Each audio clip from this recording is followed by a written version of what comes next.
Today I'm going to change the oil in the Honda CRF250F. Should be a simple procedure. Just drain out the old oil, take the oil filter out, put the new oil filter in, new oil. Should be good to go. I'm going to crank it up, let it run for a few minutes, let the oil warm up so it'll drain out better. So then we're going to get to it here. So start her up. Let that run for just a few minutes, warm up, shut it down, let it sit for a few minutes. We'll drain that old oil out. Okay, I've let the bike run for about 5 minutes to let the oil warm up. I've shut it down. It's been off for about 5 to 7 minutes now. All you need to change the oil in this CRF250F is a 12mm socket, an 8mm socket, and of course your oil and filter. I pour my oil up in these graduated cylinders. I just like a little more precise measurement than trying to go by the little reading on the side of the jug. But the manual does call for 10W30, or you can do 10W40 if you're in hotter environments, and I might do that in the summertime. But for now, I'm just going to go with what the manual says, do the 10W30. The oil drain plug, if I can get it under here to see, is going to be right back in here. It's a 12mm bolt. And we're gonna get that out, drain the oil out, get this thing changed. So we're under the bike. It's gonna be hard to see, but that drain bolt is right up in here. Like I said, it's a 12mm.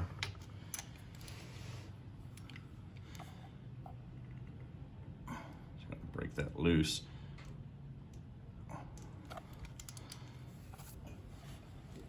Trying to do this, I got the bike sitting upright on a 2x4 block. I'm trying not to bring this thing over on me. That is tight. That is really tight.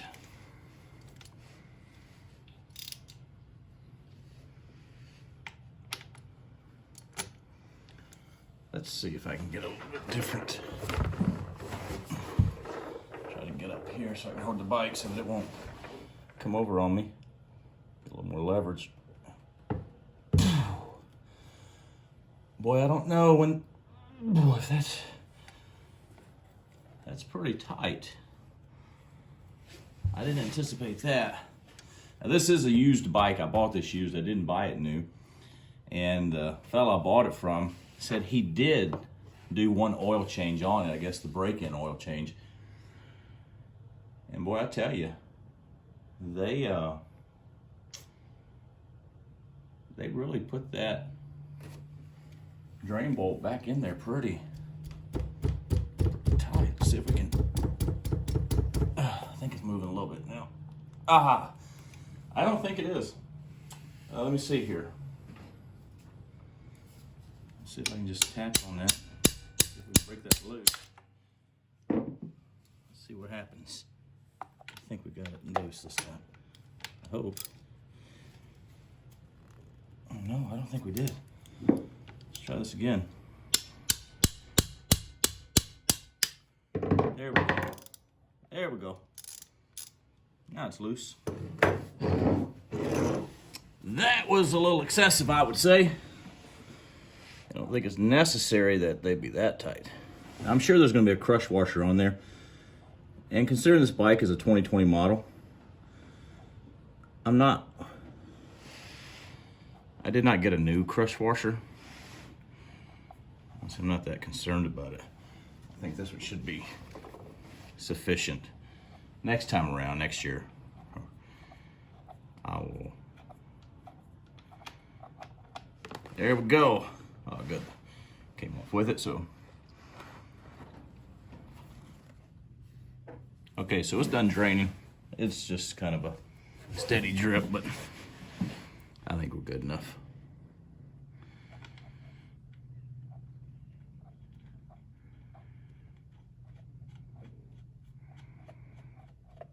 Now, I am not going to tighten this down the way they had this tightened. That was just seemed to me to be overkill. 12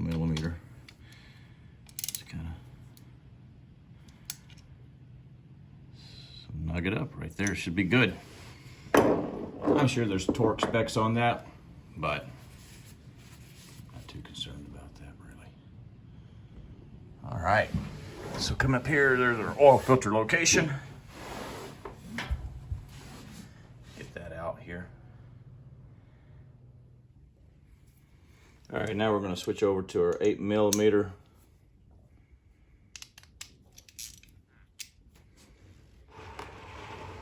Put this oil filter out of here. Oh man, I'm telling you. God must have been ambitious or something, I don't know. There's no reason to tighten those to that extent. Like I said, I don't know, but I can guarantee you that's well over torque. My word, that was tight.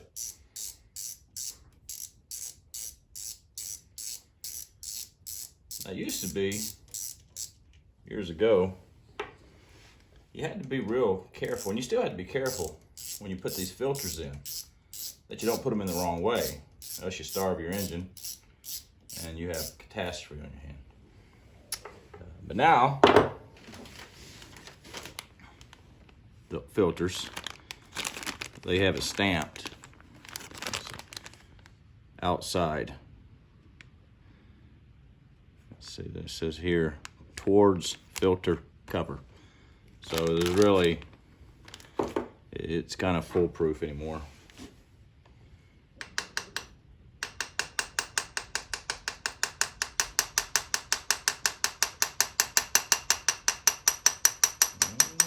Just slowly, slowly, slowly. Kind of spring loaded here, so it's going to pop off here.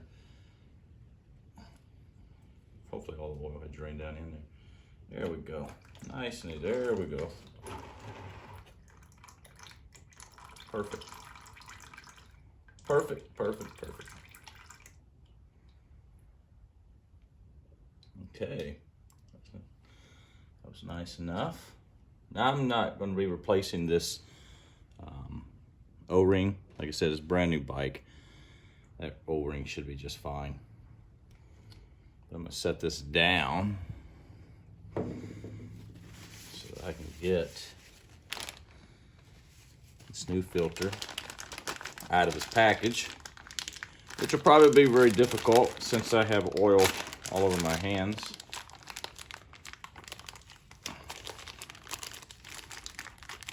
And if you're curious, there's your part number.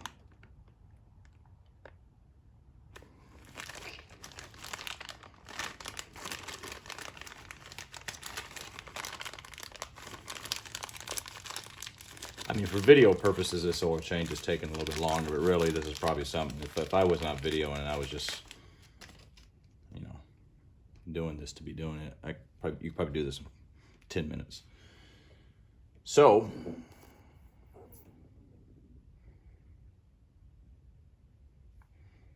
now on this side, it says this side, oh, sorry, out of the camera, this side and spring towards engine. So the spring is still in the, it stayed in, so it's fine. So we'll pop that off. Took the old one off. Here, let me get in camera here. I'm trying to see and do this at the same time. This O-ring here goes toward the case. We got it back here where it says back here, this side and spring towards engine. So I am making a mess. And also there's a little hole in here that you're going to want to match up. Matter of fact, there's probably, let's see here.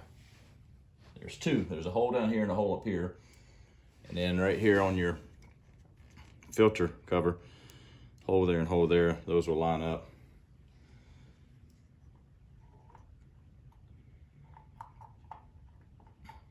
Make sure that spring is in the right location back there. That's good.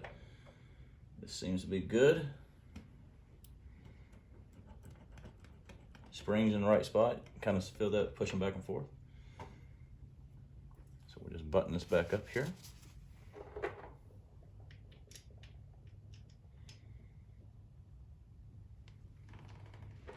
And this is kind of one of those things. An oil change is such a simple but yet crucial part of owning any type of machinery. And not just crucial in routine maintenance, but doing it correctly, as in this particular unit, making sure that filter is in there correctly, making sure the spring is, everything is right. I mean, you should be able to feel if something's not right. And so again, I'm not gonna put a torque wrench on these. I'm not 100% sure. I'd have to look in the book. That drain bolt is actually 18 foot-pounds of torque. And these little filter bolts, man, I can't imagine they're much more than probably 8. Don't take a whole lot. It's all aluminum. You don't want to strip something out. So just be easy with it.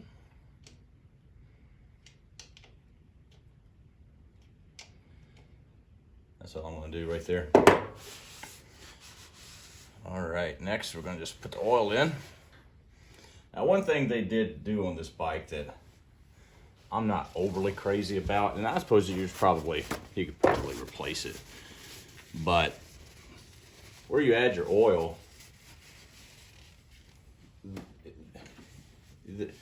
you got to have some pretty tough fingers if you're going to get that loose. So I just take a little screwdriver get in there, it's grooved. Take it out that way.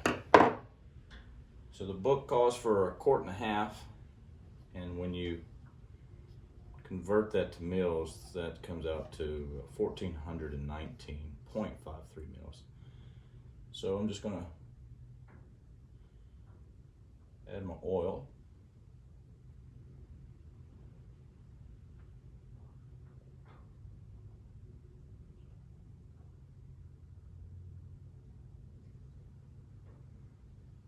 Now I'm doing all this with the bike upright.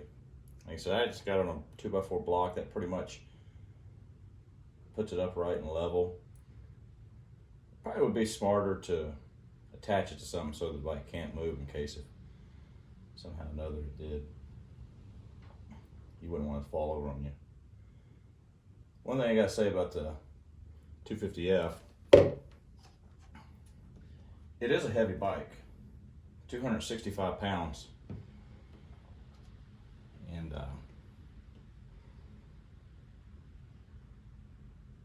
so I don't want that falling over on me.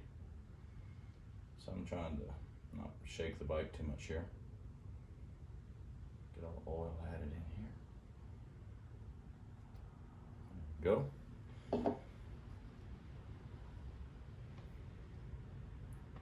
That should be good to go. I'm just going to take my dipstick here. And on Hondas, you just let it sit there. You don't screw the dipstick in. Just put it in there. That's per the manual. And right there, we've got a perfect reading. But we're going to start it up. Let it run for a few minutes. And as according to the manual, to get an accurate oil level check, you should run the bike for 3 to 5 minutes, shut it off, let it sit for 3 to 5 minutes, and then check the oil level. So I'm gonna start it up, let it run for a few minutes, then we'll check it again. Letting the bike run here for a few minutes. We don't have any oil leaks or anything around the filter housing, nothing underneath. I think we're good to go. We're gonna let it run for a few minutes and I'll shut it down, let it cool down, and then we'll do a final check.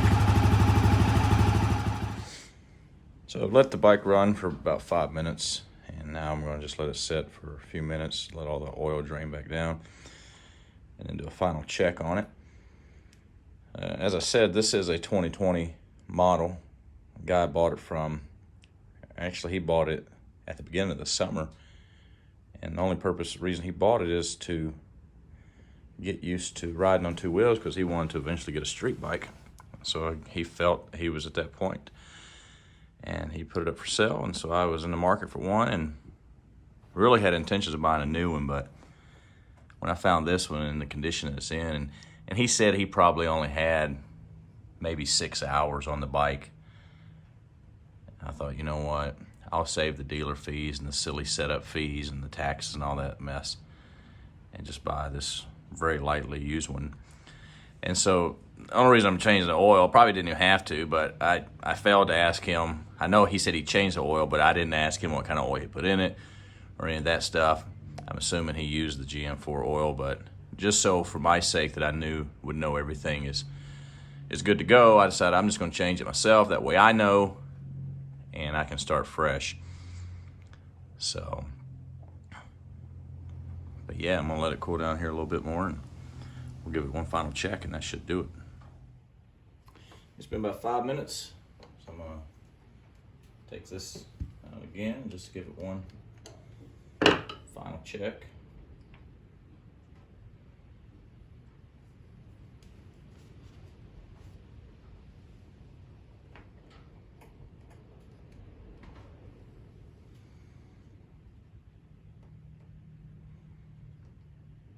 It's in the safe zone. It's not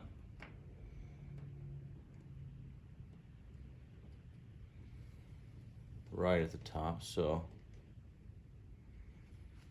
I might add just a little bit. There's still some that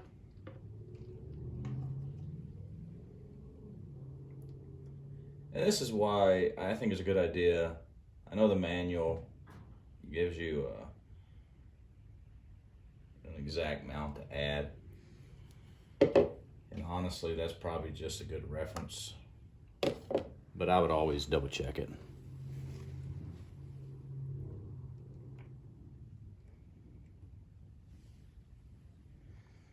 Yeah, I don't know if you can see that, but it's about halfway up on the, not quite even halfway, so I'm actually going to add a little bit, because I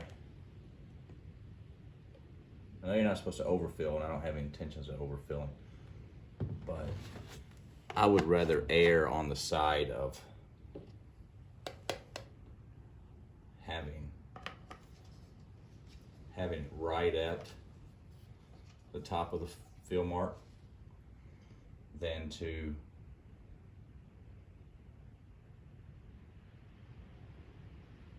have it at the bottom.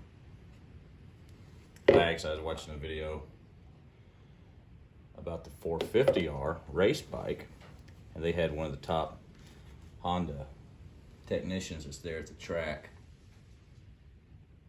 I can't remember his name, Lars something, or Lars, maybe it was his last name. So that's much better. Might even put just a smidgen more in it.